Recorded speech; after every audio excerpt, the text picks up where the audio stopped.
নমস্কাৰ, আশা কৰোঁ আপোনালোক ভালে আছে। আপোনালোকেতো দেখিছে যে কোকা কোলা বটল, পানীৰ বটল এইসমূহ বটল আপোনালোকে দেখিছে। আৰু আমি সৰ্বসাধাৰণতে এই পানীৰ বটলসমূহ, কোকা কোলা বটলসমূহ গৰমত আমি ফ্ৰিজত ভৰাই ৰাখোঁ।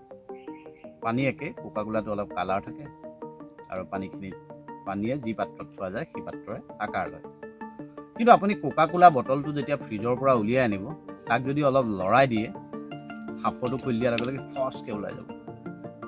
আৰু সেই একেই পানী বটলক যদি আপুনি দুইফালে লৰাই মেলি যিমানেই লুটি বাগৰ নকৰক, সাঁফৰটো খুলি দিলে ঠাণ্ডা হৈ থাকিব। এতিয়া আপোনাৰ ওপৰত নিৰ্ভৰ কৰিব আপুনি কোকা কোলা বটলটোৰ দৰে হ'ব নে আপুনি পানী বটলটোৰ দৰে হ'ব। আপোনাৰ ভিতৰত যিয়ে সোমোৱাই নাৰাখক, আপুনি যিয়ে নিশিকক, এই গোটেই জীৱন চক্ৰটোত আপুনি যিয়ে নিশিকক, শিক্ষাগত ফালৰ পৰাই হওক, অভিজ্ঞতাৰ ফালৰ পৰাই হওক, যিয়ে নিশিকক, কিন্তু